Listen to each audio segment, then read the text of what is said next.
तो square root of complex number के हम लोग क्वेश्चन स्टार्ट करते हैं। तो फर्स्ट क्वेश्चन है z equal to root under 5 plus 2i, इसका स्क्वायर रूट फाइंड करना है। तो रूट अंडर 5 प्लस 2i को हम लोग मान लेंगे x प्लस आई वाई। ठीक, अब दोनों साइड स्क्वायरिंग करते हैं, ये हो जाएगा 5 plus 2i equal to x plus I Y का होल स्क्वायर। तो x square minus Y square plus 2xy I, ये हो जाएगा 5 प्लस 2i इक्वल टू।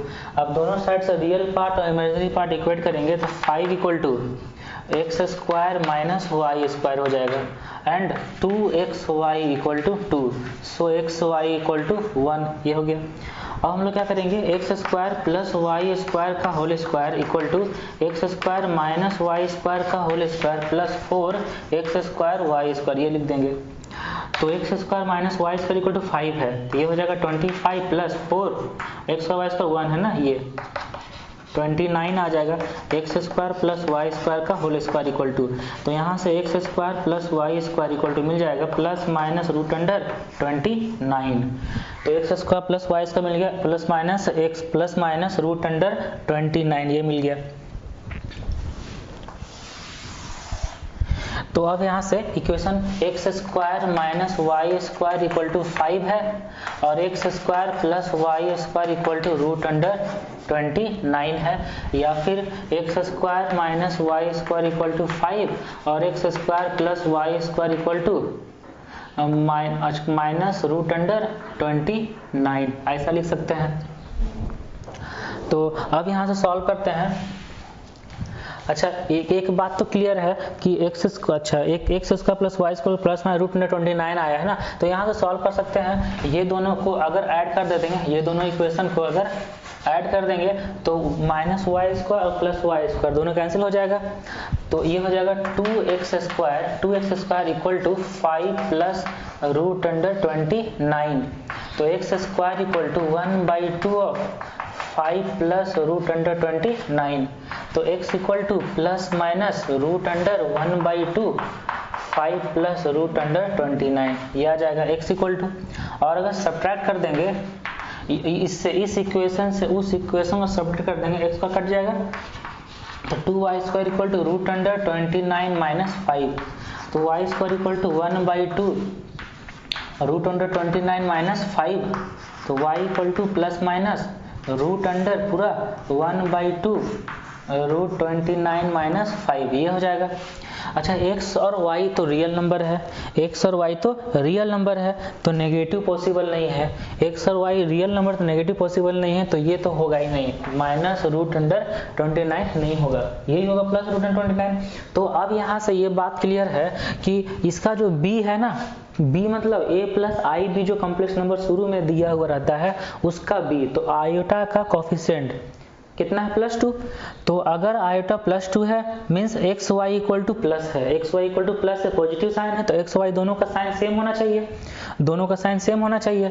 तो जो कॉम्प्लेक्स नंबर बनेगा वो क्या था, x प्लस आई वाई ना, तो z equal to X plus I Y, और x प्लस आई वाई दोनों का साइन सेम रखना, या दोनों प्लस या दोनों माइनस, तो ये हो जाएगा प्लस माइनस, और x का वैल्यू है रूट अंडर 1/2 और 5 प्लस रूट 29 और प्लस आयोटा, और y का वैल्यू है रूट अंडर 1/2 रूट 29 माइनस 5।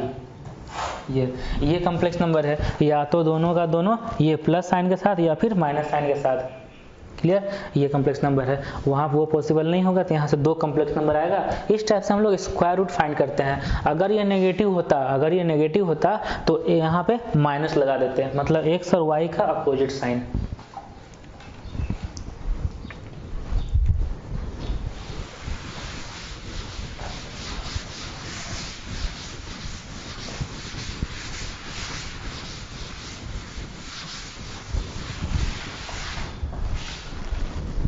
अब एक नेगेटिव वाला भी एग्जांपल देख लेते हैं हम लोग। तो z equal to square root of 7 minus 24i, ये इसका स्क्वायर रूट फाइंड करना है, 7 माइनस 24i का। ये तो 7 माइनस 24i का square root, equal to X plus iota Y, ये एज्यूम कर लिए x प्लस आयोटा वाई। अब दोनों साइड स्क्वायर कर देंगे तो 7 माइनस 24i इक्वल टू इसका स्क्वायर होगा X square minus Y square plus 2xyi, ये हो जाएगा इसका स्क्वायर। तो अब हम लोग रियल पार्ट को इक्वेट करेंगे और इमेजिनरी पार्ट को इक्वेट करेंगे। तो रियल पार्ट को इक्वेट करेंगे तो ये बन जाएगा x square minus Y square equal to 7, और इमेजिनरी पार्ट को इक्वेट करेंगे तो 2xy equal to minus 24, 2xy equal to minus 24, ये आ गया। तो अब लिखेंगे x square plus Y square का whole square equal to x square minus Y square का whole square plus 4x square y square, ये तो इसका 7 है, 7 का स्क्वायर 49 प्लस 24 का स्क्वायर 576, तो 576 तो ये हो जाएगा 625 जिसका होता है स्क्वायर रूट 25। तो x square plus Y square equal to plus minus 25, ये आ गया। और एक इक्वेशन यहाँ से x square minus Y square equal to 7 और यहाँ से x square plus Y square equal to plus minus 25। तो यहाँ पे ये एक्स और वाई रियल नंबर है, एक्स और वाई रियल नंबर ही होता है। यहाँ से आयोटा लगाने के बाद ये कॉम्प्लेक्स नंबर बनेगा। एक्स वाई अगर रियल नंबर है तो नेगेटिव तो पॉसिबल नहीं होगा क्योंकि दोनों स्क्वायर है, तो यहाँ पे माइनस नहीं होगा, सिर्फ होगा प्लस 25। तो एक इक्वेशन यहाँ से, इक्वेशन यहाँ से, ये इक्वेशन है। अब ये दोनों इक्वेशन में लिखते हैं X square minus Y square equal to 7 and X square plus Y square equal to 25। अब ये दोनों इक्वेशन को अगर ऐड कर देंगे तो minus Y square plus Y square cancel हो जाएगा, तो ये बच जाएगा 2x square equal to 25 plus 7 equal to 32। तो एक्स स्क्वायर इक्वल टू 16, तो x equal to plus minus 4। अच्छा, अब ये दोनों इक्वेशन सब्ट्रैक्ट कर देंगे, मीन्स सेकंड इक्वेशन से फर्स्ट इक्वेशन सब्ट्रैक्ट करेंगे तो 2y square equal to 25 minus 7 means 18, तो so y square equal to 9, y equal to plus minus 3। अब ये बात यहाँ से क्लियर होगा कि b इसका नेगेटिव है ना, 24 माइनस 24 b नेगेटिव है, तो b अगर नेगेटिव है तो x और y अपोजिट साइन का होगा। यहाँ से क्लियर हो रहा है x और y अपोजिट साइन का होगा, तो z इक्वल टू होगा प्लस माइनस 4 माइनस 3i। ये मीन्स दो कॉम्प्लेक्स नंबर बनेगा, एक बनेगा z, एक बनेगा अगर प्लस लेते हैं तो 4 माइनस 3i एक कॉम्प्लेक्स नंबर बनेगा, दूसरा अगर माइनस लेते हैं तो माइनस 4 प्लस 3i। बस यहाँ से ये दोनों का साइन अपोजिट होना चाहिए। ये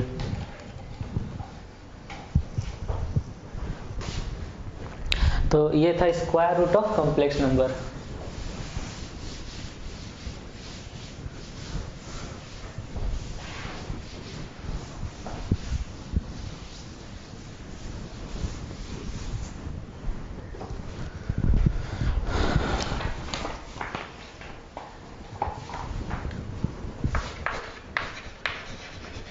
अब geometrical representation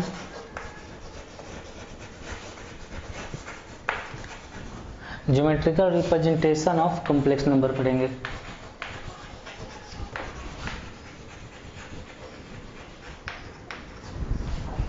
geometrical representation of complex number में एक होता है आर्गन प्लेन,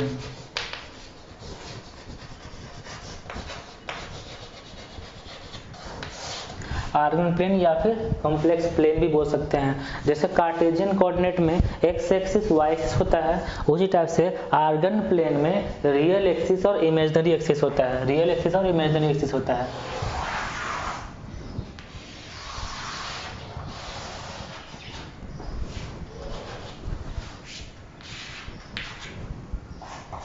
तो दो परपेंडिकुलर लाइन होता है एक प्लेन में, और ये जो हॉरिजॉन्टल लाइन है, हॉरिजॉन्टल लाइन एक वर्टिकल लाइन है, दोनों 90 डिग्री पे कट करता है। तो ये हो गया ओरिजिन, ये हो गया ओरिजिन। ये जो हॉरिजॉन्टल लाइन है ये हो जाएगा रियल लाइन या रियल एक्सिस, ये रियल एक्सिस, और ये हो जाएगा इमेजिनरी एक्सिस।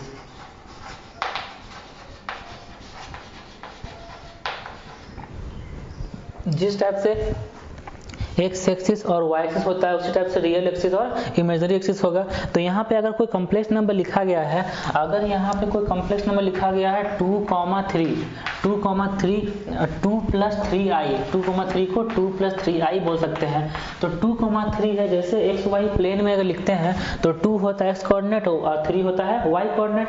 तो यहाँ पे रियल एक्सिस है और इमेजिनरी एक्सिस है, तो रियल एक्सिस इमेजिनरी एक्सिस, 2 हो जाएगा रियल एक्सिस की तरफ मींस रियल पार्ट, और 3 हो जाएगा इमेजिनरी एक्सिस की तरफ मतलब इमेजिनरी पार्ट। तो जब इसका 2 रियल पार्ट है और 3 इमेजिनरी पार्ट है तो कॉम्प्लेक्स नंबर क्या हो जाएगा 2 प्लस 3i। तो किसी भी कॉम्प्लेक्स नंबर 2 प्लस 3i लिख सकते हैं, 2,3 पॉइंट बनाकर लिख सकते हैं। मींस अगर दोनों कोऑर्डिनेट, दोनों एक्स रियल पार्ट और इमेज दोनों पॉजिटिव अगर है तो फर्स्ट क्वाड्रेंट में होगा, ये first quadrant, second quadrant, third quadrant, fourth quadrant, इस तरह से लिख सकते हैं। अगर सेकंड क्वाड्रेंट में कोई एग्जांपल लेना है, सेकंड क्वाड्रेंट में सही लिख सकते हैं 1 माइनस रूट 3i ये। अच्छा थर्ड क्वाड्रेंट दोनों नेगेटिव होगा तो -1 माइनस रूट 3i। और फोर्थ क्वाड्रेंट में x positive means real part positive और इमेजिनरी पार्ट नेगेटिव, तो ये होगा 1 ये हो जाएगा -1 plus root 3, real part negative imaginary part positive, इसका हो जाएगा real part positive imaginary part negative 1 minus root 3i ये होगा फोर्थ क्वाड्रेंट में। इस टाइप से हम लोग किसी भी क्वाड्रेंट में कॉम्प्लेक्स नंबर को एज ए कार्टेशियन कोऑर्डिनेट लिख सकते हैं। तो 2,3 है तो 2 प्लस 3i समझ जाना है। तो ये था आर्गन प्लेन। आर्गन प्लेन में किसी भी कॉम्प्लेक्स नंबर को डिनोट कर सकते हैं।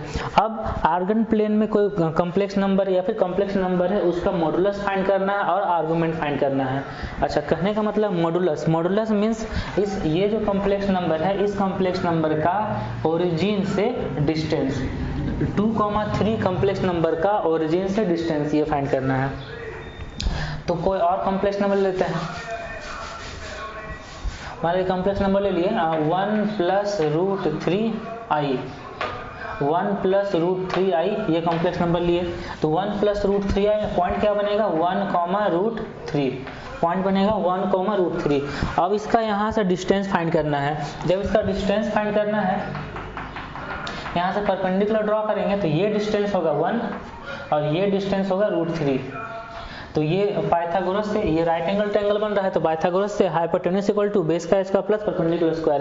तो अच्छा हम लोग अब लिख देते हैं, ये हम लोग फाइंड करना है मॉडुलस। मॉडुलस फाइंड करना है z का। If z equal to 1 plus root 3i है, इसका हम लोग को मॉडुलस फाइंड करना है। तो मॉडुलस फाइंड करना है तो इसको लिखेंगे root under modulus of z, modulus of z को लिखेंगे रूट अंडर 1 का स्क्वायर प्लस रूट 3 का स्क्वायर है ना, बेस का स्क्वायर प्लस परपेंडिकुलर स्क्वायर, तब हाइपोटेन्यूज का स्क्वायर होगा। तो ये हो जाएगा root under 1 plus 3 means root under 4, ये हो जाएगा 2। तो इस complex number 1 plus root 3i का मॉडुलस हो जाएगा 2। तो इसका मॉडुलस नेक्स्ट अगर z इक्वल टू लिखा है 3 प्लस 4i, तो अगर इस z का मॉडुलस फाइंड करना है तो ये होगा रूट अंडर 3 का स्क्वायर प्लस 4 का स्क्वायर, 3 का स्क्वायर प्लस 4 का स्क्वायर, तो रूट अंडर 9 प्लस 16, तो रूट अंडर 25 मीन्स 5। ये तो किसी भी कॉम्प्लेक्स नंबर का हम लोग मॉडुलस फाइंड कर सकते हैं। अगर ये कॉम्प्लेक्स नंबर ऐसा रहेगा z equal to 3 minus 4i, तो मॉडुलस ऑफ z होगा रूट अंडर 3 का स्क्वायर प्लस माइनस 4 का square means root under 25 means 5। तो ये दोनों कॉम्प्लेक्स नंबर का मॉडुलस 5। तो ये तो हो गया मॉडुलस। तो मॉडुलस फाइंड करना आसान है, बस real root under real part का स्क्वायर प्लस इमेजिनरी पार्ट का स्क्वायर, ये हो जाएगा इसका मॉडुलस।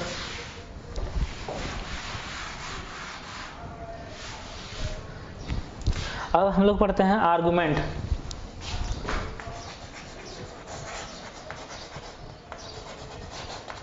Argument of z। अच्छा आर्गुमेंट ऑफ z का मतलब ये, तो आर्गुमेंट को z का मतलब समझने के लिए सबसे पहले कॉम्प्लेक्स नंबर लेते हैं 1 प्लस रूट 3i, ये कॉम्प्लेक्स नंबर है। तो इस कॉम्प्लेक्स नंबर को लिख सकते हैं ना 1, रूट 3। तो आर्गुमेंट मतलब होता है ये थीटा, ये complex number positive direction of x axis से कितना एंगल बनाएगा, इस थीटा को ही बोलते हैं आर्गुमेंट। कि ये जो कॉम्प्लेक्स नंबर है 1 + √3i, जो भी कॉम्प्लेक्स नंबर होगा, ये positive direction of x axis से कितना एंगल बनाएगा, ये थीटा को ही बोलते हैं आर्गुमेंट। तो अगर ये थीटा फाइंड करना है तो ये डिस्टेंस है 1, ये डिस्टेंस है √3, तो tan थीटा लगा देंगे। तो मीन्स अगर z = 1 + √3i लिखा हुआ है तो इसका आर्गुमेंट ऑफ z होगा tan theta, argument of z हो जाएगा tan theta. Okay, argument of z हो जाएगा ये। तो यहाँ से फाइंड कर लेते हैं ना, अगर tan थीटा = √3/1 तो थीटा = π/3, तो आर्गुमेंट हो गया π/3। आर्गुमेंट मीन्स एंगल, ये एंगल फाइंड करना है, ये एंगल। तो एंगल मतलब ये जो कॉम्प्लेक्स नंबर है ये positive direction of x axis से कितना एंगल बनाएगा, वही हो जाएगा आर्गुमेंट। अच्छा, तो ये तो ठीक है। तो एक्चुअली में लिखा जाता है प्रिंसिपल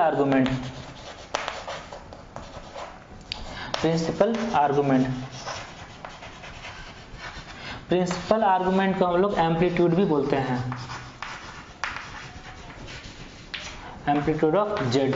तो principal argument of z is also called amplitude of z। Amplitude z होता क्या है, तो प्रिंसिपल आर्गुमेंट होता क्या है कि ये जो थीटा है ना, इसका रेंज कहाँ से कहाँ तक लेना है प्रिंसिपल आर्गुमेंट में, तो थीटा का रेंज -π to π लेना है। मीन्स थीटा की इस पॉइंट से या इस पॉइंट से पॉजिटिव रियल पॉइंट से लिस्ट डिस्टेंस होना चाहिए। जो रियल एक्सिस है पॉजिटिव, इससे लिस्ट डिस्टेंस होना चाहिए। अगर यहाँ पे कोई पॉइंट है, यहाँ पे कोई पॉइंट सेकंड क्वाड्रेंट में है, तो यहाँ से सबसे कम समय में कैसे पहुंचेंगे, इस टाइप से ना, फर्स्ट क्वाड्रेंट से होके। इसलिए कोई भी कॉम्प्लेक्स नंबर है उसका जो आर्गुमेंट होगा वो 180 डिग्री ज़्यादा नहीं हो सकता है। अगर थर्ड क्वाड्रेंट में आ गया तो फिर नेगेटिव डायरेक्शन में चल देंगे, तो -π to π ही इसका प्रिंसिपल आर्गुमेंट होता है। प्रिंसिपल आर्गुमेंट थीटा का जो वैल्यू होता है, थीटा बिलोंग टू -π to π। अगर इस पॉइंट में कोई होगा, इस पॉइंट में होगा, तो इसको क्या ले सकते हैं, इस पॉइंट में क्या ले सकते हैं, पाई या तो -π। तो इसलिए ये याद रखना है कि प्रिंसिपल आर्गुमेंट या फिर एम्पलीट्यूड z में -π to π होता है, जिसमें -π इंक्लूड नहीं होता है, पाई इंक्लूड होता है। मतलब अगर यहाँ पे कोई पॉइंट है तो -π नहीं ले सकते हैं, इसको लिखना पड़ेगा पाई। तो क्योंकि प्रिंसिपल आर्गुमेंट होता है -π to π, जिसमें pi close bracket -π open bracket, means -π को नहीं लेना है, पाई को लेना है। तो ये तो हो गया प्रिंसिपल आर्गुमेंट। हम लोग को जब भी आर्गुमेंट फाइंड करना होता है हम लोग प्रिंसिपल आर्गुमेंट ही फाइंड करेंगे। तो अगर यहाँ पे अगर real axis, positive real axis पर कोई पॉइंट है, मीन्स अगर z = लिखा हुआ है 4 + 0i, मीन्स इसका इमेजिनरी पार्ट 0 है, तो z = 4, z = 5, कोई भी रियल नंबर है, तो रियल नंबर है तो real axis positive real axis पर ही होगा। तो पॉजिटिव रियल एक्सिस पर होगा तो उसका आर्गुमेंट कितना हो जाएगा, 0 हो जाएगा ना। पॉजिटिव रियल पार्ट पर आर्गुमेंट 0 हो जाएगा, क्योंकि ये जो कॉम्प्लेक्स नंबर है 4 + 0i, ये रियल एक्स एक्सिस से 0 डिग्री एंगल बना रहा है, तो ये हो जाएगा 0। तो मीन्स तो यहाँ से लिख सकते हैं कि z = अगर 4 है, तो आर्गुमेंट ऑफ z = 0। अगर z = -4 है तो आर्गुमेंट ऑफ z कितना होगा, -4 है, तो -4 कहाँ पे आएगा, नेगेटिव रियल एक्सिस पर आएगा ना, -4 नेगेटिव रियल एक्सिस पर आएगा, और यहाँ पर आएगा अगर, तो इसका आर्गुमेंट होगा पाई, क्योंकि -π तो नहीं हो सकता है, इसका आर्गुमेंट होगा पाई। तो अगर z = लिखा हुआ है z = 2i, तो आर्गुमेंट ऑफ z कितना होगा, 2i है, +2i है, तो कहाँ पे होगा, लाई करेगा z कॉम्प्लेक्स नंबर, +2i है तो प्लस इमेजिनरी पार्ट में ना, imaginary part positive imaginary part पे लाई करेगा, तो +2i यहाँ पे कहीं लाई करेगा। अगर यहाँ पे कहीं लाई करेगा तो ये जो कॉम्प्लेक्स नंबर है ये रियल एक्सिस से कितना एंगल बनाएगा, 90 डिग्री बनाएगा ना। तो अगर 2i सिर्फ है, मीन्स ये प्योरली इमेजिनरी नंबर है, ये प्योरली रियल नंबर था, ये प्योरली इमेजिनरी नंबर है, मतलब इसमें रियल पार्ट नहीं है, तो प्योरली इमेजिनरी नंबर है, पॉजिटिव है, तो इसका आर्गुमेंट होगा π/2। लेकिन अगर z = -2i होता, -2i, तब आर्गुमेंट ऑफ z कितना होता है, -2i है ना, मतलब नेगेटिव रियल पार्ट में होगा, नेगेटिव रियल एक्सिस पर लाई करेगा, तो ये भी प्योरली रियल नंबर है, प्योरली इमेजिनरी नंबर है, लेकिन नेगेटिव में लाई कर रहा है, तो इसका आर्गुमेंट होगा -5/2। नीचे से जाएंगे ना, क्योंकि ये पॉजिटिव रियल एक्सिस से लिस्ट डिस्टेंस पर होना चाहिए, तो इसका आर्गुमेंट होगा -5/2। तो किसी भी कॉम्प्लेक्स नंबर का हम लोग आर्गुमेंट फाइंड कर सकते हैं। अब हम लोग पढ़ते हैं कि अगर ये तो था कि फर्स्ट क्वाड्रेंट में है या फिर रियल एक्सिस पर है या फिर इमेजिनरी एक्सिस पर है, तब अगर सेकंड क्वाड्रेंट में होगा, थर्ड क्वाड्रेंट में होगा, तब उसका आर्गुमेंट कैसे फाइंड करेंगे ये क्लियर करते हैं।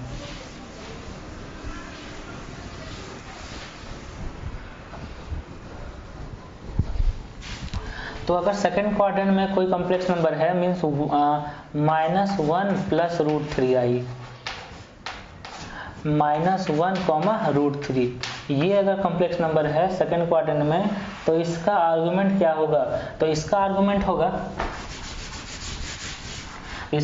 होगा ये ना, इसका आर्गुमेंट ये होगा।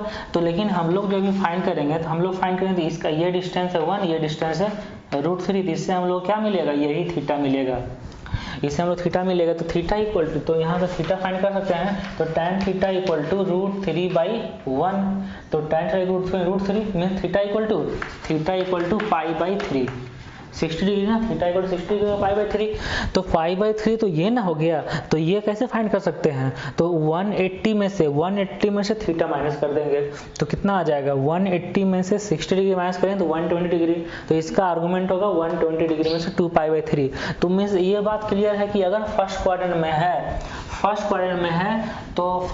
है तो tan theta equal to y/x लिखेंगे, मीन्स एक्यूट एंगल पहले फाइंड कर लेंगे। अगर नेगेटिव भी है तो नेगेटिव हटा के पहले एक्यूट एंगल फाइंड कर लेंगे, और फर्स्ट क्वाड्रेंट में अगर है तो जो भी एक्यूट एंगल आया है वही उसका आर्गुमेंट होगा, और सेकंड क्वाड्रेंट में है तो एक्यूट एंगल फाइंड करेंगे, और जो वैल्यू आया थीटा, मान लें वैल्यू आएगा, तो सेकंड क्वाड्रेंट में अगर वैल्यू आया थीटा, तो इसका आर्गुमेंट होगा π - थीटा। अगर थर्ड क्वाड्रेंट में है, थर्ड क्वाड्रेंट में मान ली कि कोई थर्ड क्वाड्रेंट में अगर कोई कॉम्प्लेक्स नंबर लेंगे, थर्ड क्वाड्रेंट में -1 - √3, तो इसका एक्यूट एंगल फाइंड करना है, पहले एक्यूट एंगल फाइंड करना है। एक्यूट एंगल फाइंड करने के लिए दोनों पॉजिटिव लेकर चलेंगे, मीन्स ये फाइंड कर लेंगे कि tan थीटा इक्वल टू √3/1, तो थीटा इक्वल टू π/3, तो π/3 तो ये ना हो गया, लेकिन मेरा आर्गुमेंट क्या है, ये ना आर्गुमेंट है, नीचे से ये आर्गुमेंट है, तो ये आर्गुमेंट कैसे फाइंड करेंगे, ये आर्गुमेंट हो जाएगा, अगर ये 60 डिग्री है तो -120, तो -120 आएगा कैसे, -180 में π/3 ऐड कर देंगे, तो यहाँ से ये हो गया सेकंड पार्ट में π - थीटा, और यहाँ हो जाता थीटा - π।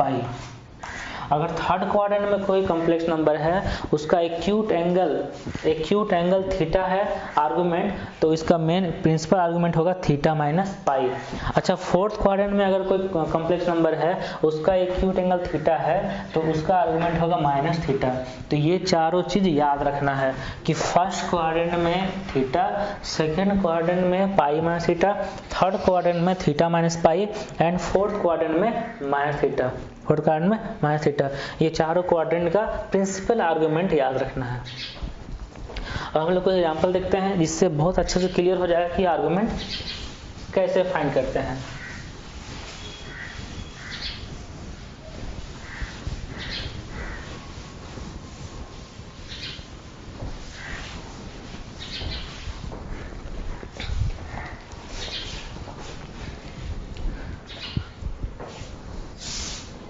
तो अगर एग्जांपल लेते हैं कि अगर z इक्वल टू 3 + 3√3i लिखा हुआ है, या फिर दूसरा है z इक्वल टू 3 - 3√3i, और ये लिखा हुआ है -3 + 3√3i, और ये लिखा हुआ है -3 - 3√3i। ये सब का आर्गुमेंट फाइंड करना है। प्रिंसिपल आर्गुमेंट अगर फाइंड करना है तो इसका रियल पार्ट, इमेजिनरी पार्ट दोनों पॉजिटिव है, तो ये हो जाएगा फर्स्ट क्वाड्रेंट में। फर्स्ट क्वाड्रेंट में जो एक्यूट एंगल आएगा वही उसका आर्गुमेंट होगा, तो इसका आर्गुमेंट होगा theta equal to tan 1 3√3/3 means √3, तो π/3, इसका आर्गुमेंट होगा π/3। अच्छा, ये किस क्वाड्रेंट में है? रियल पार्ट पॉजिटिव और imaginary part negative, means fourth quadrant में है। तो फोर्थ क्वाड्रेंट में है तो सबसे पहले tan थीटा फाइंड कर लेते हैं। tan थीटा होगा 3√3/3। नेगेटिव नहीं लेना है, पॉजिटिव लेकर चलना है, तभी एक्यूट एंगल फाइंड कर सकते हैं। तो 3 का आंसर √3 में tan थीटा इक्वल टू π/3। तो इस आर्गुमेंट, इस z का आर्गुमेंट होगा -π/3, क्योंकि ये फोर्थ क्वाड्रेंट में लाई कर रहा है। फोर्थ क्वाड्रेंट में लाई करता है तो बताया था ना, फोर्थ क्वाड्रेंट में लाई करता है तो इसका आर्गुमेंट होगा -θ। अच्छा, फर्स्ट क्वाड्रेंट में लाई करता है, इसका आर्गुमेंट होगा +θ। अच्छा, ये किस क्वाड्रेंट में है? -3 + 3√3i। ये सेकंड क्वाड्रेंट में है, क्योंकि real part negative, imaginary part positive. Second quadrant में है, तो सेकंड क्वाड्रेंट में है तो इसका भी tan थीटा हो जाएगा 3√3/3। √3 means theta equal to π/3, 60 degree. और सेकंड क्वाड्रेंट में अगर है तो π-θ, इसका आर्गुमेंट होगा, आर्गुमेंट ऑफ z π-π/3 मीन्स 2π/3 इसका आर्गुमेंट। अब वो थर्ड क्वाड्रेंट में है, थर्ड क्वाड्रेंट में है, इसका भी थीटा आ जाएगा π/3, लेकिन थर्ड क्वाड्रेंट में है तो थर्ड क्वाड्रेंट में आर्गुमेंट होता है थीटा -π, मीन्स π/3 - π -2π/3, तो उसका आर्गुमेंट होगा -2π/3। तो ये इस कॉम्प्लेक्स नंबर अगर चारों क्वाड्रेंट में है तो चारों क्वाड्रेंट का आर्गुमेंट हम लोग सीख गए हैं। फर्स्ट क्वाड्रेंट में अगर होता है तो उसका प्रिंसिपल आर्गुमेंट थीटा ही होगा। सेकंड क्वाड्रेंट में अगर होगा तो उसका प्रिंसिपल आर्गुमेंट π-θ होगा। थर्ड क्वाड्रेंट में अगर होगा तो उसका प्रिंसिपल आर्गुमेंट थीटा -π होगा। एंड फोर्थ क्वाड्रेंट में उसका प्रिंसिपल आर्गुमेंट -θ होगा। थीटा क्या है? Acute angle. Acute angle find करने के लिए साइन नहीं लेंगे, सिर्फ पॉजिटिव साइन से ही लेंगे। पॉजिटिव साइन से एक्यूट एंगल आएगा। सबसे पहले एक्यूट एंगल फाइंड कर लेंगे, उसके बाद क्वाड्रेंट के हिसाब से उसको अरेंज कर देना है।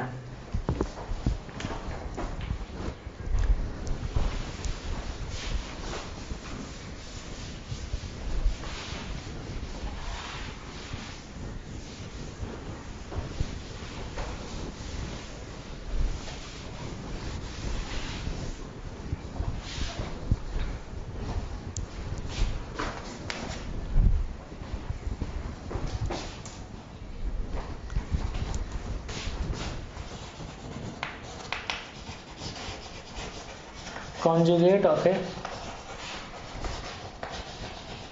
complex number। अगर z कोई कॉम्प्लेक्स नंबर है तो z का कॉन्जुगेट को z का ऊपर बार से डिनोट करेंगे। z अगर कोई कॉम्प्लेक्स नंबर है तो z का कॉन्जुगेट को z के ऊपर बार से डिनोट करेंगे, z डैश बोल सकते हैं। तो इसका मतलब क्या है कि अगर z इक्वल टू 2 + 2√3i है तो इसका कॉन्जुगेट हो जाएगा 2 - 2√3i। इसका कॉन्जुगेट होगा 2 - 2√3i। मीन्स कॉन्जुगेट फाइंड करना है तो i को -i से रिप्लेस कर देंगे। कॉन्जुगेट फाइंड करना है तो i को -i से रिप्लेस कर देंगे। अगर z इक्वल टू 1 + i लिखा हुआ है तो इसका कॉन्जुगेट होगा 1 - i। अगर z इक्वल टू -3i लिखा हुआ है तो इसका कॉन्जुगेट होगा 3 + 3i। मीन्स i को -i से रिप्लेस कर देंगे। तो अगर कोई कॉम्प्लेक्स नंबर यहाँ पे है, 3 + √3i फर्स्ट क्वाड्रेंट में, तो इसका कॉन्जुगेट कहाँ हो जाएगा? 3 - √3i। अगर 3 + √3i कोई कॉम्प्लेक्स नंबर है तो इसका कॉन्जुगेट होगा 3 - √3i, और 3 - √3i कहाँ आ जाएगा? फोर्थ क्वाड्रेंट में आ जाएगा। तो 3 - √3i ये आ जाएगा फोर्थ क्वाड्रेंट में। तो अगर मम्मी से ये क्लियर है कि किसी भी कॉम्प्लेक्स नंबर का कॉन्जुगेट क्या होता है? रियल एक्सिस के अबाउट इमेज। किसी भी कॉम्प्लेक्स नंबर का जो उसका कॉन्जुगेट होता है वो होता है रियल एक्सिस के अबाउट इमेज। मीन्स 3, √3 यहाँ पे है तो उसका कॉन्जुगेट होगा 3, -√3। अच्छा, इसका आर्गुमेंट पर क्या इफेक्ट पड़ेगा? अगर किसी भी z का आर्गुमेंट थीटा है, तो उसके कॉन्जुगेट का आर्गुमेंट होगा -θ। क्लियर। किसी भी कॉम्प्लेक्स नंबर z का आर्गुमेंट अगर थीटा है, उसका कॉन्जुगेट का आर्गुमेंट क्या होगा, माइनस थीटा, क्योंकि वो रियल एक्सिस के अबाउट इमेज होता है ना। अगर फर्स्ट क्वाड्रेंट में है तो फोर्थ क्वाड्रेंट में, अगर सेकंड क्वाड्रेंट में आएगा तो उसका कॉन्जुगेट हो जाएगा थर्ड क्वाड्रेंट में, ये अगर थर्ड क्वाड्रेंट में है तो उसका कॉन्जुगेट आ जाएगा फर्स्ट क्वाड्रेंट में। तो बस उसका आर्गुमेंट में नेगेटिव आ जाएगा, नेगेटिव लगा देंगे। तो एक बात तो यहाँ से क्लियर हो रहा है कि आर्गुमेंट ऑफ जेड का कॉन्जुगेट, आर्गुमेंट ऑफ जेड का कॉन्जुगेट ये होगा minus of argument of z, ये लिख सकते हैं। आर्गुमेंट ऑफ जेड का conjugate equal to minus of argument of z, ये तो ये है। हम लोग अभी मॉडुलस देख लिए, फिर आर्गुमेंट देख लिए, फिर हम लोग कॉन्जुगेट भी देख लिए। अब इसका ये तीनों टॉपिक का प्रॉपर्टीज है, प्रॉपर्टीज पढ़े हम लोग।